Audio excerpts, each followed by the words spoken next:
Could Ivar Stenberg really fall to 4th overall? 24 hours ago, I wasn't so sure, but right now, I'm starting to believe it. We'll talk about it next on CHGO Blackhawks.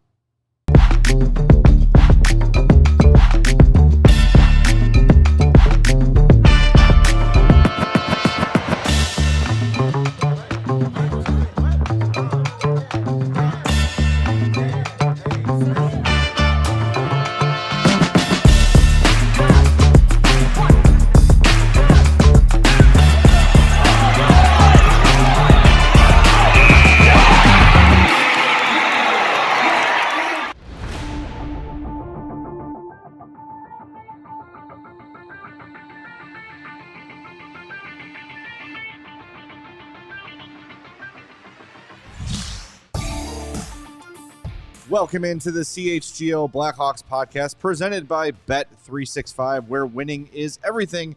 Download the app and use our code CHGO365 when you sign up. The big news of the day, I have finally remembered and memorized the Bet365 script. Hey, so I give myself a little Barry Horowitz pat on my own back. Thank you very done. much. Thanks for being here. We love you. We appreciate the vast majority of you. Do us a favor and hit that like button for us. Be sure to subscribe to our YouTube page as well. And if you're listening on the podcast, thank you very much. Make sure you're following or subscribed on your favorite app and leave us a 5-star review on Apple Podcasts or Spotify. So yesterday, Mario, when you last joined us on CHGO Blackhawks, we were talking about the draft. As we will for a couple of weeks. Yes. And towards the end of the show, the conversation came up of like, well, maybe Stenberg could fall to 4th. And I said, you're crazy. And I said, everyone should be fired. And then you presented me a couple names that believed it. And then a couple more names came out that believed it. And now I'm starting to believe it, that perhaps it could happen. And this all stemmed from a Discord message that first mentioned Craig Button, who I think was the first guy to put the mock draft out that said Stenberg to Chicago at 4. And since then, in no particular order, Scott Wheeler of The Athletic, Sam Cosentino of Sportsnet, our buddy Chris Peters of Flow Hockey, and Adam Kimmelman of NHL.com all have Ivar Stenberg going 4th to the Chicago Blackhawks.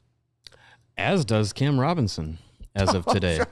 Put him on the list. Cam Robinson. Yeah. I mean, so looking at 10 significant mock drafts that have come out, I would say.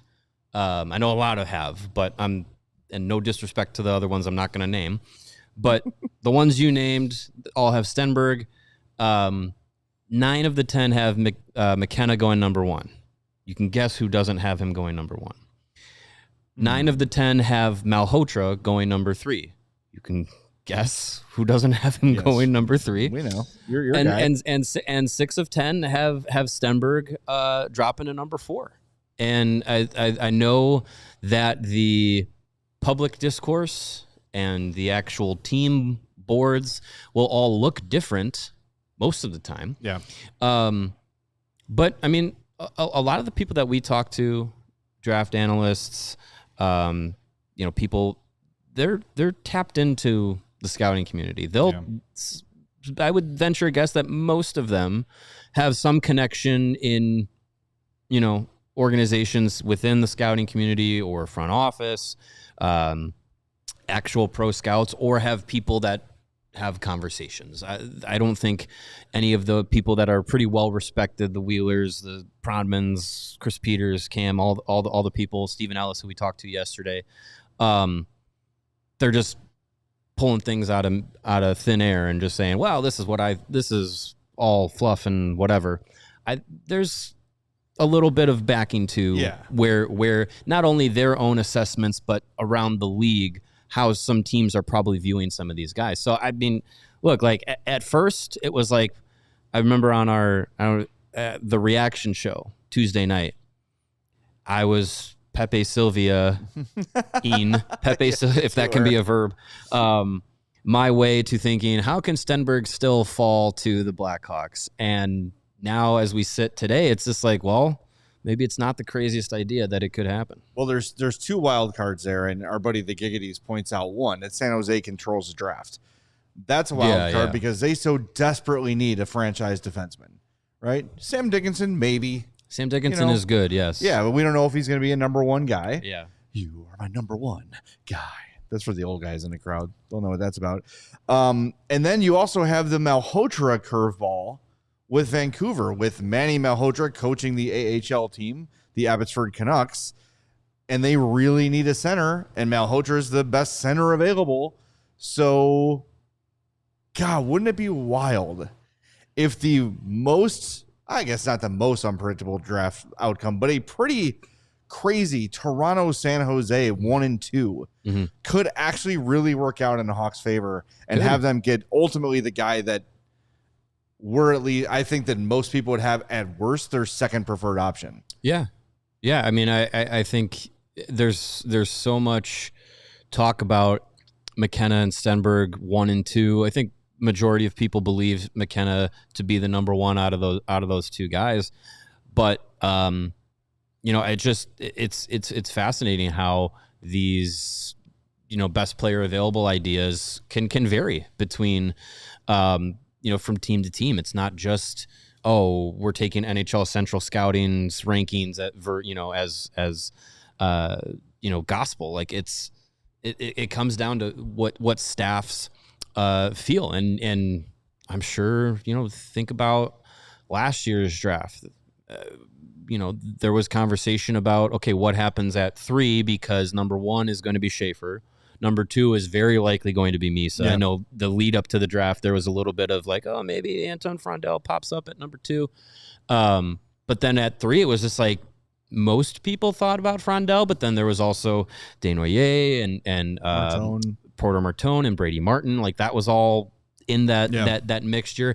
And 2024, beyond Celebrini, it was roll the dice and see who comes out of it. It could have been Levshinov, it could have been Demidov, it could have been Caden Lindstrom. Thank God it wasn't. Man. It could have been, Beckett Seneca wasn't thought to be number 3, but he was in that top. He didn't think so, but he was thought to be in that top 5 group. He did the old what's his name? Me? Oh yeah, the man pointing at self meme. Yes. It's things as we go through these next couple of weeks, as teams kind of come together and get their final draft boards figured out. They go through the combine and go through the final interviews and everything. Like teams will hash out where they feel like best player available is, and even on the defensive side, not just top of the board 1 through 5, but on the defensive side, like Chase Reed is majority feeling like he's the best defenseman, but some of these mock drafts, 4 of the 6 that picked a defenseman for San Jose of the names we mentioned have Reed. Craig Button, Wheeler, Cosentino, Peters all have Reed, and then Kimmelman has Smits at 2. Interesting. Which is interesting. And then Cam Robinson as your guy, Carl's at 2. So I mean, it's not even a fully consensus that Reed is the number 1 guy. It could be anybody. It's the 1 out of 10 also feels that the number 1 defenseman going is Keaton Veroff. So like it's still very much up to interpretation. So that's why I love this. Like, let me preface this because I've been told that I wasn't upset enough that the Blackhawks fell to 4. Manufacture emotions, Mario. That's what the people want. No. All right, there you go. I felt that. I'm like very intrigued to a point of like joy with what could happen at 4, because so many options are on the table. Once I mourn not having the number 1 or number 2 pick, where they landed at 4 is just very interesting. And I'm very excited to see it kind of play out, and all these possibilities, all these mock drafts, like where, we're going to have conversations with a lot of these people in the scouting community and just kind of figure out like where they could go. And trading the pick is not off the table. It's a possibility. Just ask our friends at DLLS. Well, I do want to get to that a little bit later in the show. Definitely, our guy Sam Nestler had a take on Jason Robertson today on DLLS. But even if it does go chalk, and like, look, I'm yesterday I was like, you're a fool, not like totally, but for that opinion. And now I'm coming around. But if I'm going to be a party pooper, how many GMs just say you have a responsibility at the draft to take the best available player, and if you pick for need, you're making a mistake. And I think a lot of these assumptions that Button and Wheeler and Cosentino and Peters and all these guys are making are the Sharks need a defenseman, so they're going to take a defenseman even if they feel like Stenberg's better or Malhotra's better or whoever it might be. Mm-hmm. Maybe it's McKenna. We don't know. But if most GMs go with the best player available, I don't have a ton of faith that Ivar Stenberg is going to be there for. Sure. No, I agree. I think across the board, if you're looking at like who's thought of as being best 1 through 5, I think a lot of people are going to have Stenberg as number 2, if not number 1. But I think it kind of comes down to how wide the gap teams feel 2 to 3 in the draft boards are. Mm-hmm. Because if let's say the San Jose Sharks top 3 is, McKenna, Stenberg, Reed. But the gap between 2 and 3 is not as wide as you might think. And they could look at it and say, okay, we could take Stenberg. We have a glut of forward options, young forward options that are going to be impact guys, and our power play is going to be stacked, and you have your top 6 of the future all lined up. That's wonderful. But as we've kind of seen with the Sharks, especially defensively, like they've kind of piecemealed together a defense. And you got Sam Dickinson, you went with Orlov and Klingberg, and who was the other guy that they had? Ferraro. Yeah. So it's just like, where is your elite future defensively? And if you are comfortable trying to go into free agency or the trade market to kind of piecemeal that together as you are opening up this window where the Sharks are going to be a playoff team, that's their prerogative. But if you could draft that elite future and take that worry away for the next decade or more, maybe you wait a year for him to arrive, because all indications are that Reed is going to go to college and go play at Michigan State. But that might solve it for the long term. I don't know. It just comes down to how they want to perceive the draft. And the nice thing for them too with Reed is that's a right shot defenseman. Dickinson's a left shot, so you feel like you've got your top pair squared away, and it does make a ton of sense for them. And I do wonder too if, and I not all 32 GMs are the same, of course, but like, oh yeah, we're always taking best available, and then they take who they want, or they take who fits, and they're like, well, that's who we had ranked as best available, right? Yeah, you know what I mean? Yeah. Like, and so there's a lot of ways to go with it. I do think if I'm Mike Greer, I'm taking a defenseman, because like you're saying, the gap between Stenberg and Reed, or Malhotra and Reed, or McKenna and Reed is not so vast. And I think it is, best available, great. But I think you do a bit of a disservice if every year the best available happens to be a top 6 forward that has like the exact same skill set. Like, you're not going to keep taking the same guy just because you have him best available. They do pick for need, even though they don't say they do. Mm-hmm. So this is really interesting. And the other part of it too is if it does go McKenna Reed, Malhotra at 3, it feels very Canucky. Yeah, but I think it. But who? Sorry to interrupt you. No, go ahead. But who actually believes that Malhotra is better than Stenberg? Is a better player than Stenberg? Because they need a center, but they need a lot. Let's dig into that on the other side of the break. That's a good idea. Do us a favor while we do that. You hit the like button. We'll be back in 2 short minutes on CHGO Blackhawks. What if you could have reliable and intelligent Wi-Fi, and what if you could keep it at the same price for 5 years? That is the Xfinity 5-year price guarantee. Imagine having Wi-Fi that makes everything in your home work together, that finds and fixes problems before you even know they exist. It's super intelligent Wi-Fi with the sixth sense, and that lets you stream the game even when the whole family is online with their Roblox and their Fortnites and whatnot. The best part, all your devices will be working together in perfect harmony for 5 whole years. No annual contract, no hidden fees, and you get Xfinity's best equipment included. Take it from us. A lot can change in 5 years. Championships are won, records are broken, drafts are rigged, but your Wi-Fi, it should stay reliable, and the price should stay put. Lock in your price and unlock the possibilities with Xfinity. Learn more at Xfinity.com. Xfinity, imagine that. This is available on select plans only, and restrictions apply. We're all looking for ways to stand out at work. Sometimes it's wearing a brightly colored shirt. Sure. Sometimes it's wearing a funny hat. Sometimes it's screaming at the TV while your favorite baseball team is winning. Sometimes it's picking Ivar Stenberg number 1 in the draft. But what if I told you there's a way to do it that saves your company money, hundreds of thousands of dollars at that? Just sign up for a free facility assessment from ComEd. Their engineers will give you free insights and actions that could help save your business on energy costs, because they'll create a plan that will help you stand out and your business save for free.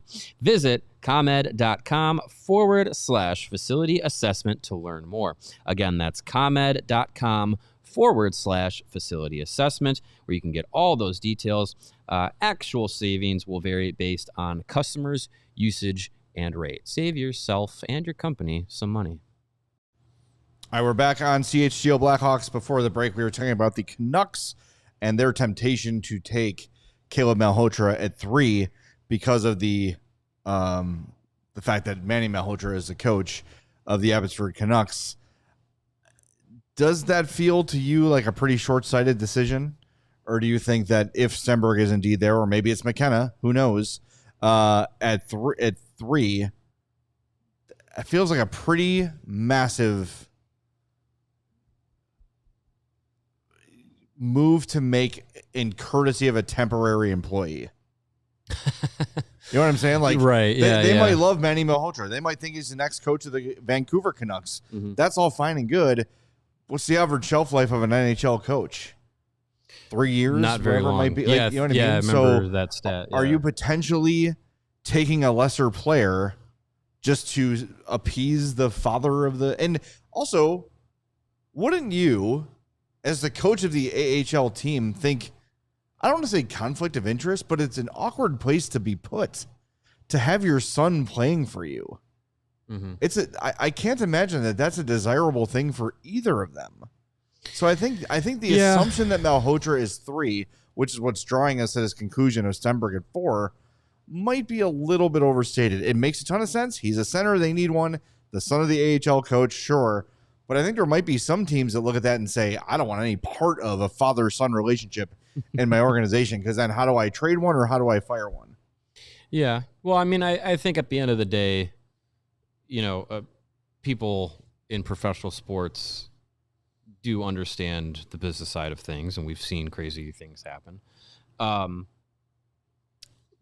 I feel like at times last year, we looked at the, you know, center depth of the Vancouver Canucks as they finished the season.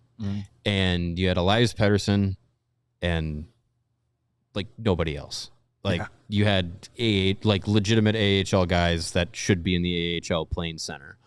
And I think if you look at what they have in the system, what's coming up, like who their current top center is, like there's no real solidified, like, oh yeah, absolute stud number 1 guy. And you know, Caleb Malhotra, I think, trends towards number 1 defenseman, and you know, a lot of the comparisons by himself and scouts and draft analysts have been made to a play style like a Patrice Bergeron, Jonathan Toews, like that top end offensive producer, but also 200-foot defensive guy. And I wonder how much his step up and play in the OHL playoffs will feed into the narrative of him leading up to the draft, playing in those games. He was a driving factor for the Brantford Bulldogs through the OHL playoffs, falling short in the conference finals. But it's interesting. So in the break, I wanted to look up who the Vancouver Canucks GM was because I wanted a refresher. They don't have one. Forgot about that. Well, that guy sucks. So they need to figure that out. Him. I think Jim Rutherford is like running the team through the draft, and then they're gonna like turn it over to a GM. Yes, there you go. But Thomas Drance of The Athletic, who's covers the Canucks, did a executives poll. Interviewed some NHL executives with questions pertaining to the Canucks at number 3. One of the questions is, could Ivar Stenberg slide? One of the most valuable aspects of the third pick is the possibility that Stenberg could still be available when the Canucks pick number 1. Scout number 1 says, I don't think Ivar Stenberg is a clear number 2 prospect. I don't think it's a knock on Stenberg that he's not a lock at number 2. It's just that, yes, Stenberg is super skilled. He's a smart hockey player, and he's dynamic. But at the end of the day, he's also a 5'10" winger. He's a winger, and there's 2 wingers at the top of the draft, said scout number 3. Once McKenna displayed down the stretch that he could do all the things that he can do, Stenberg would have had to really crush it to keep pace. So, and they go on to have more comments besmirching Ivar Stenberg. You know what? I don't want him anymore. So, I think maybe we're running into a situation where the fact that these guys are wings, the fact that they are quote unquote 6 foot or around that range, yes, is leading to why they're not slam dunk prospects. And McKenna too, but McKenna's production and I think his offensive upside, you live with that because it feels so much like Patrick Kane. Yeah. But Stenberg is like, okay, he's a wing. He's maybe not as offensively gifted, but maybe gives you a little bit more on the defensive side. But, he's a wing. He's 5'10", all this stuff. Look, there are so many instances of players being super talented and super successful and super productive who are under 6 foot. That could 2 of them be in the playoffs right now playing for Montreal? Yeah. So I don't know. Again, if in the thought of, and then you have Caleb Malhotra, center, 6'2", $195, yep, 2-way guy. I feel like there's a lot of people in the hockey scouting world and would be on, have him high on draft boards because he does all those things. And then you're comparing him to, a wing, 5'10", meh. Hey man, look, it's crazy. From your lips to host's ears. Crazier things have happened. I'm down with it, man. If the Vancouver Canucks want to look at the and this is not to say Caleb Malhotra is a bad prospect. No, he's the number 3 forward, I would say, in the entire draft. Yeah. But if they just want to look at the back of the jersey, if they want to look at the position and they want to look at the measurables over what a guy like Stenberg could do, that's Vancouver's problem. Well, and we know they've been making great decisions and nothing but for the last several years. So, well, and they're in a spot where they need help everywhere. Right. So, you who knows what's going to happen, but they could very well take Stenberg if he's there, Malhotra, no one would blink an eye. They could take a defenseman. Who knows? They need help across their prospect system. So any pick for them, it's going to be a good one. I'll say that. But if they go positionally, if they go by, need, it's going to be interesting.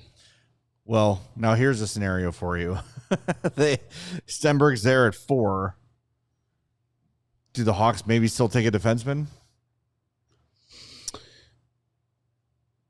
That is because where I fire Kyle Davidson.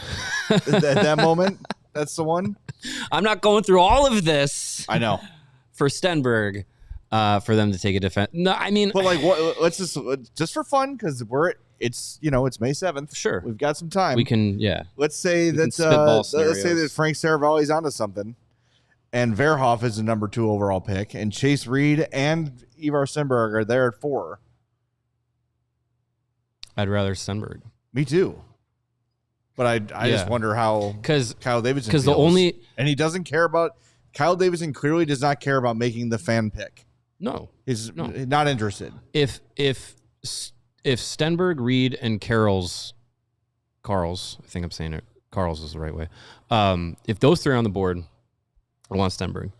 If it's like unequivocally, if it's down to Reed or Carls, then I'm opening up the conversation for sure with the defenseman. But I because I think the gap between Stenberg and Reed is not a big one, but I'd rather that guy that you throw into the same conversation as Bedard and Frondell with Stenberg than I do saying, here's another right-handed top defenseman, which would be nice to have a glut at that position, but we're talking about needing to add, these top 6 forward that's going to give you instant impact and through free agency or trades, you could draft him and just take him. That's the thing. And you're like, and then you can use your draft assets if you want to get a left shot defenseman to sign, like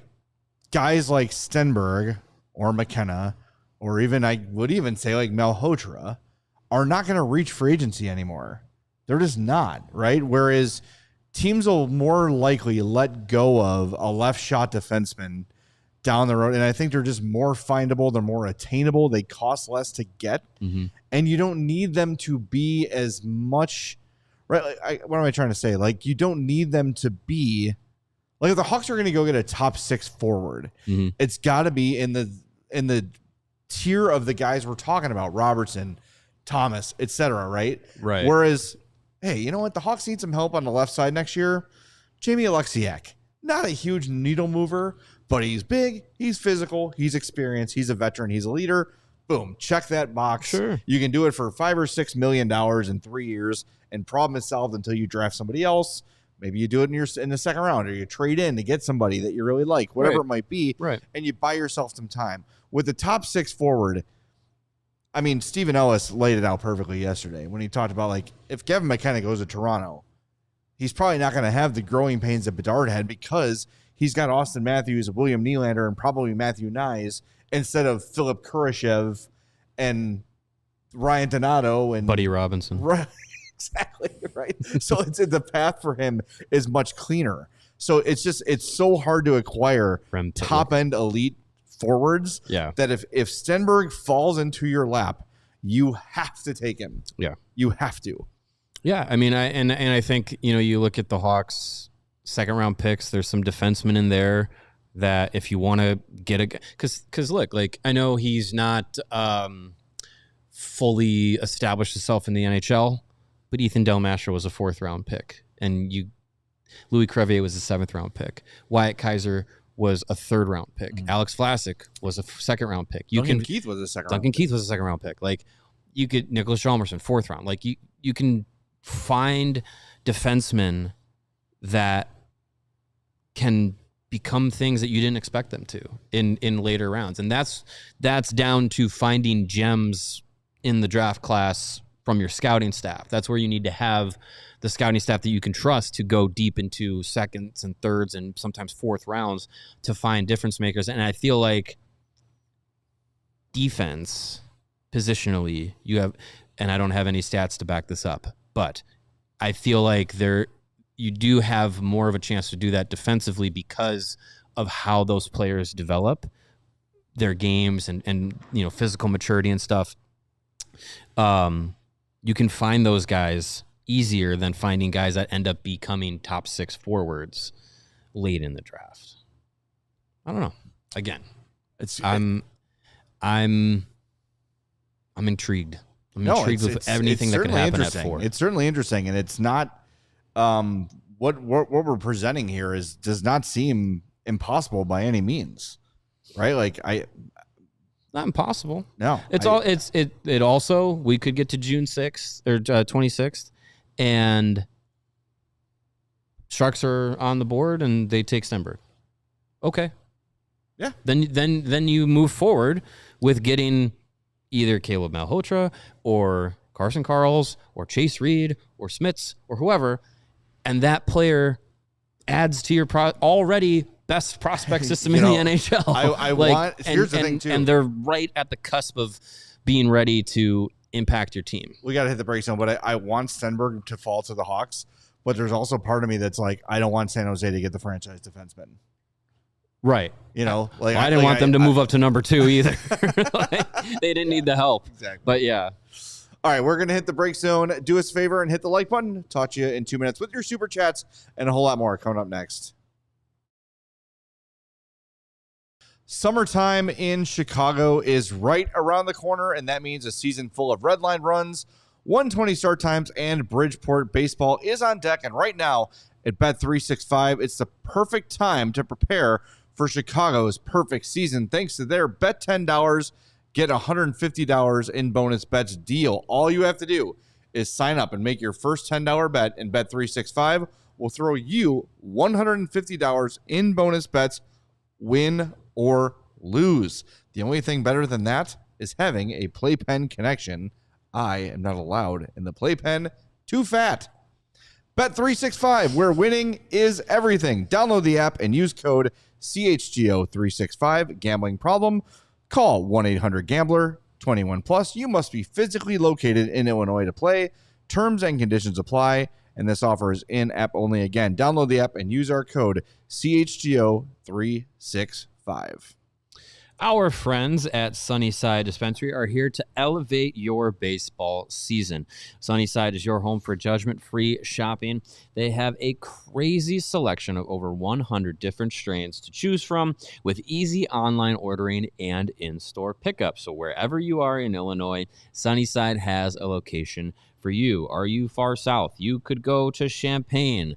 Are you far north? You could go to South Beloit. I know that sounds funny, but South Beloit is literally on the Illinois-Wisconsin border. Trust me, I've seen a map. Stop in the store nearest to you for expert guidance from their staff. Or you can head to their website for only the best under the sun, including 50% off your first 3 online purchases with the code HICHGO. That's HICHGO at checkout to qualify. Sunnyside Dispensary, only the best under the sun. Also only for those 21 and older or Illinois medical card holders. All right, we're back on CHGO Blackhawks. Let's get to some super chats, shall we? We got a bunch. Thank you for those, man. For a Thursday in May, we will take it. Love that. Brad Van Tassel, $5. This was there when we started the show. Yes, thank you. Has there been a team in recent memory that has won the cup with all homegrown talent, no trades, just drafted prospects? I can't imagine that's ever happened in the history of any sport. I mean, maybe when there was the first drafts. Same. Maybe. The high pants era? Yeah. High pants, fast talkers. I can't imagine that there's been an all-drafted team. No way. There would have had to have been trades and once free agency became a thing. Yeah. And 2121 for $2 says Jario Tirabassi. Thank you. That's a new name. We'll take that.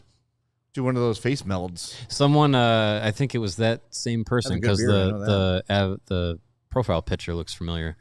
When I tweeted out the 135 number combinations that would have led to the Blackhawks winning the draft lottery, it didn't help.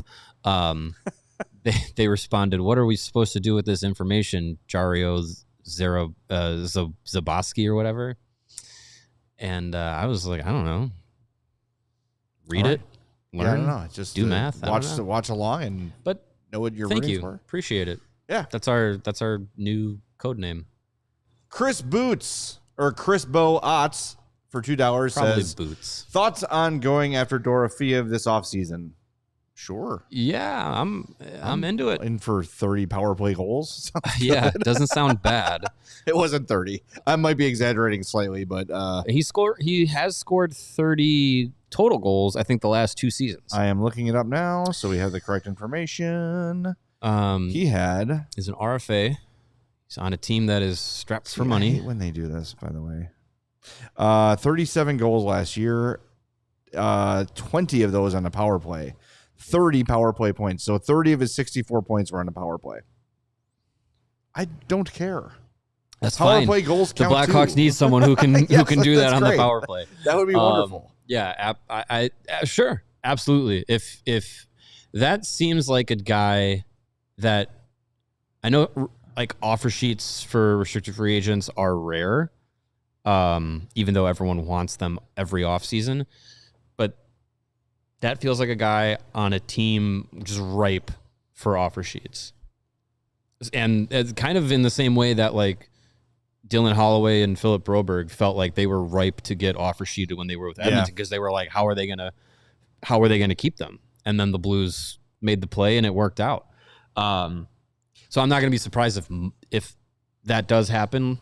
It would be multiple teams going that route, and it becomes who gives you the best offer. So the cap wages prediction for Dorofiev's next contract would be either 6 by 8 point. I'll say 8.5. It's like 8.4 and change, or 2 by 5.67 million. So we'd have to figure out the compensation for that on an offer sheet. I also feel like, and this is the old Bill Wirtz era Blackhawks fan in me, that Dorofeev feels like a guy that a team would prop up as their big offseason acquisition, and he just would not be the same out of Vegas. Again, he's only 25. I'm for it. I like the guy. I don't know why I thought he was like 29. I just don't know if it solves everything, but like you're right, a 25-year-old that's got those kind of points on the board, that's not all just playing for Vegas. Well, if you let's say they offer sheet him and it works, you bring him in. You also I'm like 97% sure that they're signing Cancerov. So right there is 2 additions to your group that you didn't have last year. Plus Stenberg. Plus potentially Stenberg. Yes. That you add into your top 6.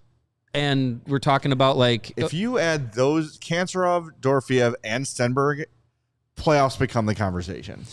Plus growth from Bedard, full season of Frondel, growth from Nazar and Oliver Moore, and find out what Nick Lardis is like. Yes, like I think you're talking about a team that is significantly improved, and without having to jump into the do everything you can to get Jason Robertson conversation. Yes, and then you go get a crap kicker defenseman to add some physicality. Bring back Ilya Mikheyev. Keep Ilya Mikheyev. Yes, that locker room would get a lot more Russian very quickly. Kantsarov and Mikheyev and Dorofeev. In Russia, player interviews you. All right. Giggity's $10 says, for what it's worth, Scott Wheeler put out his 1.0 mock this morning, which we were talking about.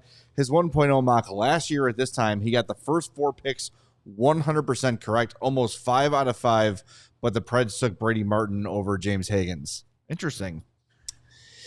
That is interesting. Yeah, Wheeler is to me like prospect robot guy. Like he is just really plugged in. Zeroed in. He is just like totally analytically plugged in. And we had him on, what was it, a couple weeks ago? Yeah. His process is so sound, and he spends so much time building these prospect charts and putting the work in. I don't know. That's a guy who sees what his job is and takes it incredibly seriously. And I would bet that his track record of draft predictions is as good as anybody's. I would venture a guess that it probably is. Yeah, I mean, and that's the thing. Like this old show and all these conversations are based off of mock drafts that happen within 48 hours of the lottery being figured out. Right.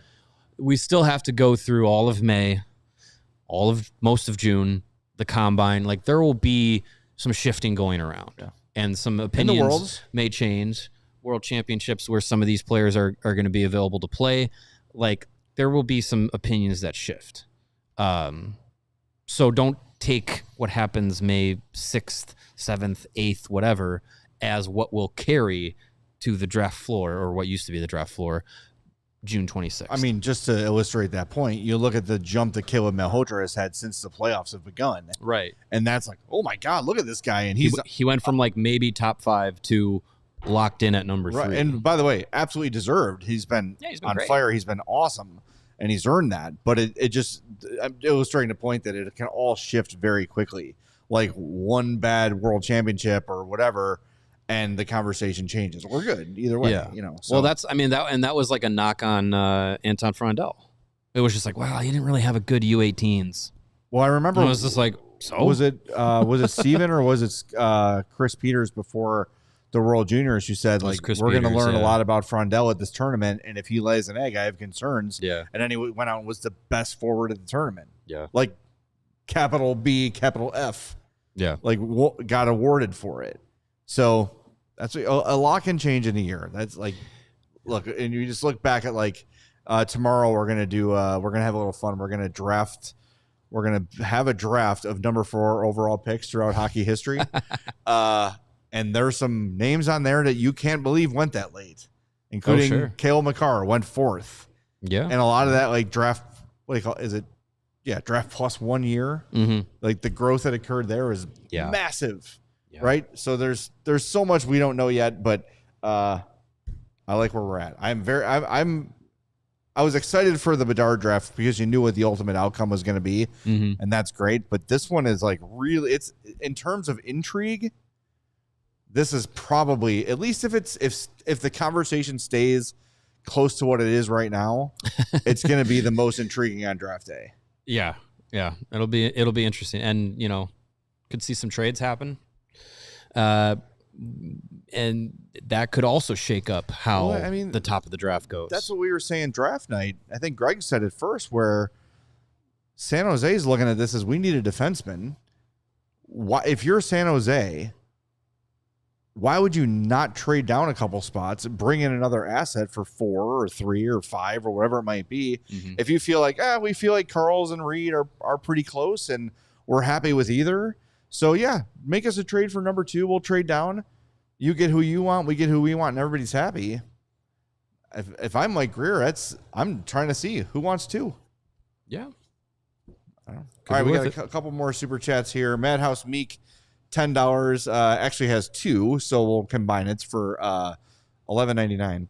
$11.98 says, with Kanserov likely signing next season, do we feel his skill level is comparable to Stenberg? I just wonder if this 4th pick could be used more in the trade arena. I'm here for the ride either way.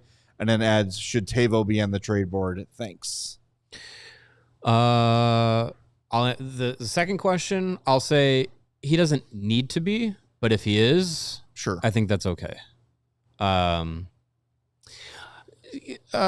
think, as we've seen with Kanserov and his growth over the last few professional seasons in Russia, I think comparing to Stenberg, his goal scoring ability, is at a different level. Not to say that Stenberg cannot score; he definitely can. I just think right now where Kanserov is at obviously he's older, but I just think he probably gives you more in that department, and he's not a like all gas no brakes forward where it's all offense and no defense. Right. Like he does give you some defensive problems. So I think to the question, like they are pretty similar. I would give the edge at least in goal scoring to Kanserov. But probably the eventual overall game to Stenberg though. Probably. Yeah. But I mean we still have to see Kanserov play on North American ice and how he transitions to that change. And it's tough because you just don't have, with Russia being banned from the international games, it's like you don't get to see those guys against the other top players in the world. And I'm not taking anything away from the KHL. It's a good league. It's probably second or third best league in the world. Yeah. But you just don't get to see how does Kanserov match up with Anton Frondell head to head or whoever it might be, right? James Higgins, whoever it might be. We haven't gotten to see that yet. So it's a little bit, it is a harder conclusion to draw, but all you can do is go back and say, how do you compare what Kanserov has done historically? And it's incredibly encouraging. Yeah. So a little redundant. Sure. If redundant's awesome, I'll take it. Right. Yeah. Right. Yeah. That's a good problem to have. It's one of the things that I think is leading towards people saying that San Jose potentially don't go with Stenberg because they're like, well, they got Celebrini and they got Smith and they got Trinashov. So why do they need Stenberg? Okay. Why do they not need him? I'll take it. If that happens, I'll take it. But yeah, I think, people were saying like, why do you need McKenna when you have Bedard? Says, well, just take them both. Like, what's the worst that could happen? Yeah, you score 100 goals between the two of them. Great. You win every game 6-4 instead of 3-1. Yeah. Okay. That's fun. It's entertaining. And you got a goal you believe in pretty well too. So yeah, I'm very much like not some skill sets and player styles can become redundant. Yes, you need to have a little more of a dynamic lineup across the board. But if you're talking about guys that project out or actually do have elite level skill sets, you'd never have enough of those. And by having those two, if you do feel like you're too samey, it's a lot easier to take one of these high-end scoring forwards and say, we're going to trade you this guy for 2 or 3, depth defending physical players to round out the roster. Cool. Yeah. You can totally do that, right? Like it didn't work out. It was a really bad trade, but when the Hawks traded Artemi Panarin to Columbus, they're like, what we're really missing right now is what Brandon Saad brought. And the reality of that is Hawks players were saying that. Hawks players kind of nudged Stan Bowman in that direction, saying, hey man, like we need a guy like Saad. We don't have a guy like Saad anymore. We need him. And trading Panarin was not the right move to get Brandon Saad back. Yeah. But that's where the mindset was. So, get the skill and then you can figure out the rest. The rest you can get, right? The skill is the hardest thing to get. So, all right, let's hit the break zone. We want to talk about the preliminary roster reveal today for Team USA at the Worlds. And we got some mailbag questions. We're going to do some playoff talk. We'll see where we go next on CHGO Blackhawks. Whether your AC stopped working, you're dealing with a clogged drain, or you need an extra outlet installed, Four Seasons has you covered. They're available 24/7 for emergency service with no extra charges for nights, weekends, or holidays, because that is when things break. It's guaranteed. Summer heat is right around the corner. Do not wait for your AC to break down. Call Four Seasons right now for a complete AC tune-up for just $89.95, backed by a 1-year no breakdown guarantee. That's a limited time offer and it won't last, so schedule it today. For all your cooling, plumbing, and electrical needs, you know who to call. For all the right reasons, call 866-4SEASONS. Four Seasons, your trusted local experts for heating, air conditioning, plumbing, sewer, and electric. Visit fourseasonsheatingcooling.com for all of their special offers and money-saving coupons. Get that AC squared away. That's fourseasonsheatingcooling.com. fourseasonsheatingcooling.com.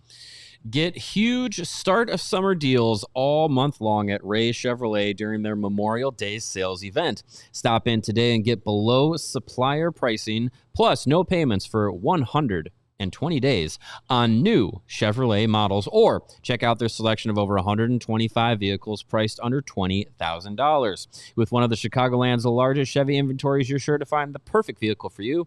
As one of the top-selling Chevy dealers in the Midwest, they're able to keep their prices competitive, so you know you'll get a great deal. And Ray's Price Promise lets you shop confidently because the price you see is the price you pay. Go see for yourself. Visit our partner at their convenient location on Route 12 in Fox Lake. And don't let summer start without shopping the Memorial Day sales event going on all month long for below supplier pricing, plus no payments for 120 days on new Chevrolet models. Shop Ray Chevrolet in Fox Lake or at raychevrolet.com. They've been serving the community since 1963. Together, let's drive. All right, we are back on CHGO Blackhawks. Before we get to the USA preliminary roster, Mario has something for you. Nice. This just came across my desk. North American Independent Central Scouting, just headed up by Mark Sudell, very respected in the hockey scouting world and community. Just put out their May rankings for the 2026 NHL Draft. Number 1, Caleb Malhotra.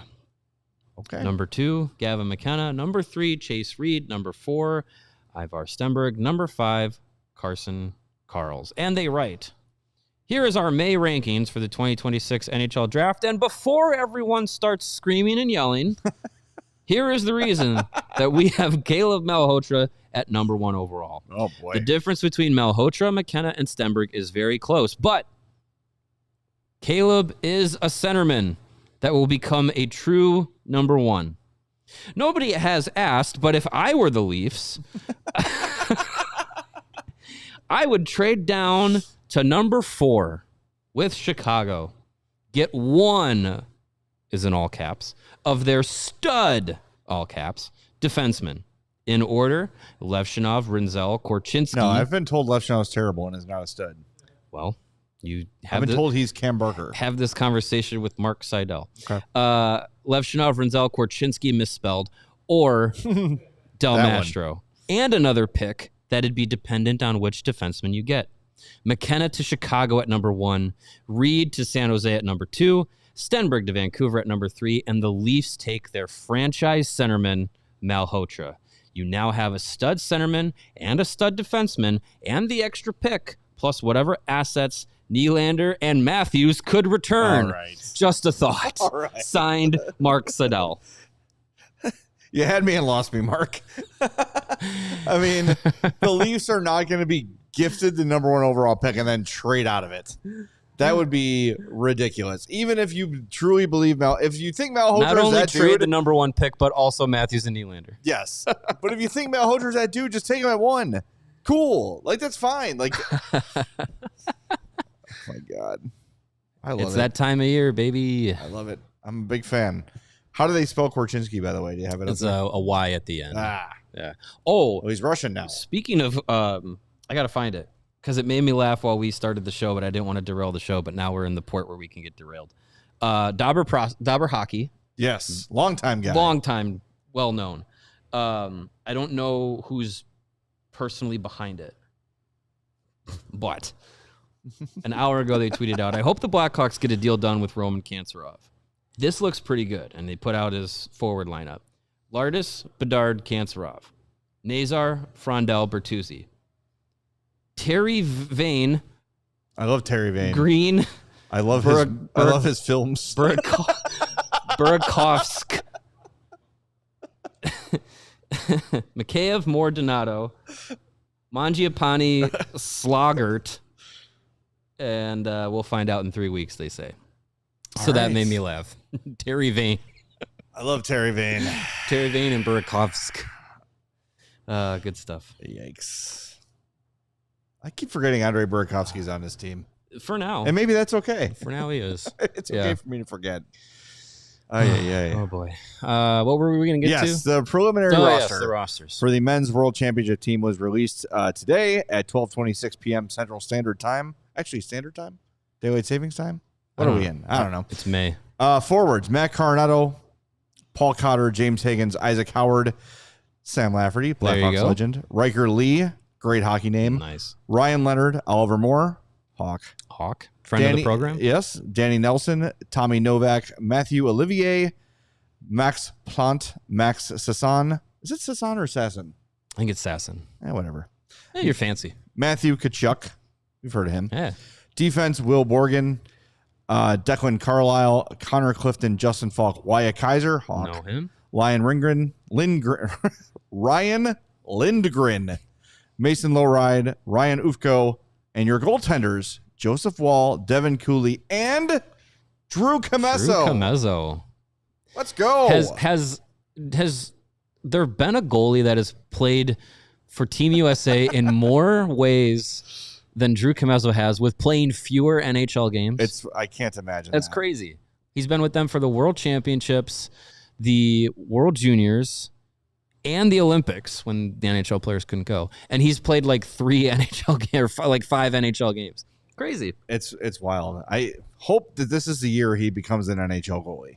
I think there's a better than 0% chance he does. Yeah, man, just give the guy a chance. Yeah. But hey, I mean, we knew Moore, Kaiser, and Lafferty were going. Did not know about Commesso, so that's a nice little surprise there with Team USA. I do have a wild take on this roster.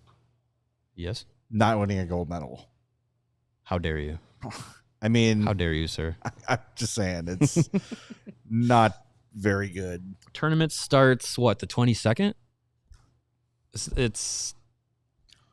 There still could be a player that gets eliminated in this round of the playoffs that still becomes available to the World Championships potentially, because this is a preliminary roster. It doesn't always end up being the guys that get there.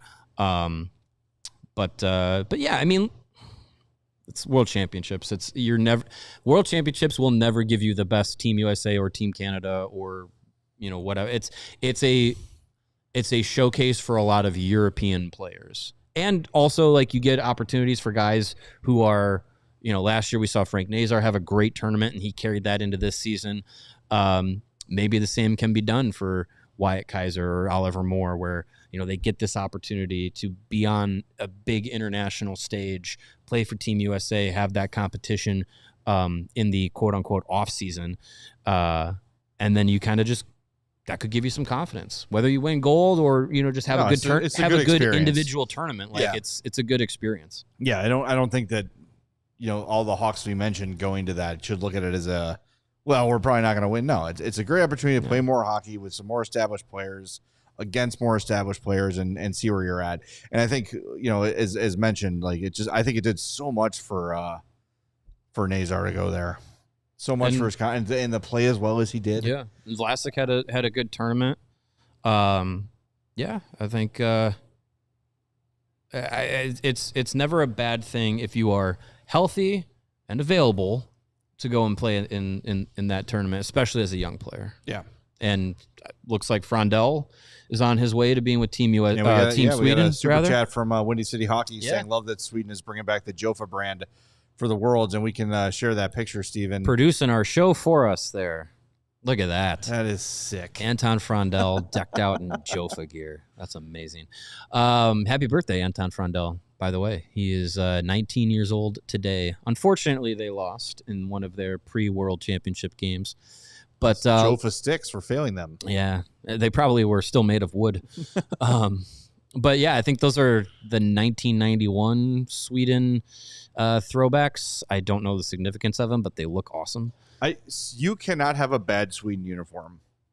Well, if you tinker with it, you could. The color combos, leaving it like that, the crowns, the whole. Even if you put the Viking ship on there, the simpler the better. The flag is perfect. You just can't. You really cannot mess up. I mean, you can, but you shouldn't be able to. Yeah, it'd be very difficult to screw it up. Yeah, so I'm excited to see him. I know they haven't fully named their team, but I got a feeling he's going to be there. Ivar Stenberg feels like he's making his way to that group as well to be in the final World Championships roster for Team Sweden. Also, Viggo Bjork. He could make it on there too. All three of those guys are up for SHL Rookie of the Year. One is a Hawk. One of the other two might become a Future Hawk. Hawks. Who knows? Both of them. Yeah, it's going to be exciting to watch the tournament and see those guys play. And we talked to Oliver Moore, and it's going to be exciting to see him. And we didn't get to really see him close the season because he got hurt and missed the last 20 games. So it'd be an opportunity to kind of see him be healthy and go play over there. We should real quick. Our friends at DLLS Stars, Sam Nessler, they put on their social media today that the Stars should consider trading Jason Robertson to bring in some guys that are gritty and add to their depth. And he's being called more on online. He said trade for a guy like McCarron. I mean, if that's what the Stars want for Jason Robertson, unfortunately, the Hawks don't have it. Unless they consider Tyler Bertuzzi that guy. Yeah, which a little bit different, but not Jason Robertson. Look, I still believe the Stars will just find a way to sign him. You're a better team with Jason Robertson. I think it's kind of, I will admit, I'm a big enough man to admit that I've watched less Jason Robertson hockey than Sam Nessler has. That's true. But I feel like Jason Robertson has the ability to be a gritty forward. He's not a small guy. It's not easy to push around. And a guy that can put up 30 plus 40 goals, get you close to, 90 plus points. If he's available, those guys are valuable. If he's available, you do everything you can to get him. If he's available. Let's go to overtime for Sign a and trade. brief moment. Just as we're on the Dallas Stars, we've had a couple people ask about this scenario. But if you're watching on the fast channels, switch on over to allchgo.com to continue the last few minutes of the show here. A lot of people assuming Jason Robertson is re-signing in Dallas, which feels like a safe assumption despite Sam's desire to ship him out, I think have mentioned potentially offer sheeting Maverick Bourque. So Maverick Bourque is an RFA. He is on his rookie deal right now, $950K. He is arbitration eligible. Cap wages predicts a 2-year by $1.984 million contract for him. Yeah. I think the Hawks would be very comfortable offer sheeting him for more than that. The question would be, are the Hawks willing to offer sheet someone? And if they are, what would they be willing to give up to get a guy like Maverick Bourque? I'm into it. Same with Dorofeyev. Like I am into Kyle Davidson having creativity with constructing the roster moving forward. You have so many draft assets. You can factually. They can do anything they want. But you actually can't use them all. Like you can't. You can't sit on all these draft picks and just say, we're just going to, they're mine. I'm hoarding them. I'm going to use them all. You can't Camesso your entire organization. Right, yeah. You have to be able to use those as actual trade chips and use them for coverage and offer sheets. And they can pretty much offer sheet any amount of money they want. So offer sheet compensation, as far as I know, has not been released for 2026-27. But here's what last year's was, and imagine it will be similar, maybe not identical. A couple shifts to it. So Maverick Bourque, if the prediction is about $2 million, the offer sheet tier for that would be the 2.34 through $4.68 million offer sheet. That's 1 second-round pick in compensation. Absolutely. 100 million%. Absolutely. I would give up next year's Hawks second-round pick to get Maverick Bourque. If you want to make it, so Dallas is like, we're not matching that for Maverick Bourque. Well, and I was just going to mention their cap situation is not great. You gotta have to F them. Yeah. Like you have to make an offer that they're like, we just can't. We would love to, but we can't. They got to fully get rid of Tyler Seguin to have any chance of signing Jason Robertson, and that's then taking up a lot of the space that you would create. So the next tier, $4.68 million to $7.02 million and change, is a first and a third. So next, well, listen, you got 3 first-round picks. But it's got to be your own. That's fine. I'm willing to bet that the Florida pick and the Edmonton pick will be in the teens, 20s. Sure. That's fine. Especially if you get Ivar Stenberg this year, you're good to go. You're good to go.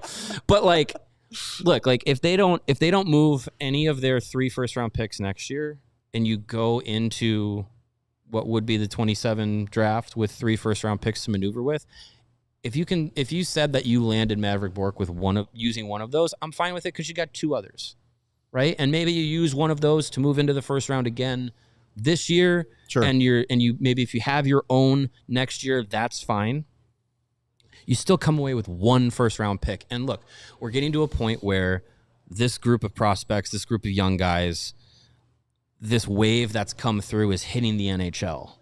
And it's just like, okay, this is what the rebuild's been building towards. I don't think you really look at maybe the 27 draft class as like, we're still finding our core. You should have it by the end of this draft and this offseason. This pick will be the last piece of your core. You should have what the rebuild has been about, and now you're pushing those chips forward in the development process, and you're saying this is the new era of the Blackhawks, and this is who we're moving with. For the record, then if it fails, you fire Kyle. All right, we got to wrap up. But Maverick Bourque, 5'11", 187. He'll be 25 in January. This year with Dallas, 82 games, had 20 goals, 21 assists, averaged 15.29 of ice time, 145.3% of his draws, 6 points on the power play of his 41. It's a good player. Good question asked in the chat. I lost who said it. I'm sorry. Is he better than Lardis? Is he better than Moore? Don't know. He's a center. Yeah, I mean, surefire proven center. Look, that yeah, and I'm sure he's down the lineup in Dallas. Get him to Chicago. He'd have more minutes, more opportunity. See where it goes. I would love to see Kyle Davidson offer sheet somebody. Open to so many things. It just feels very un-Davidson-y, but we'll see. All right, we'll be back tomorrow. We are going to have an all-time draft of number 4 overall draft picks. It's going to be a lot of fun. So join us at 3 on CHGO Blackhawks.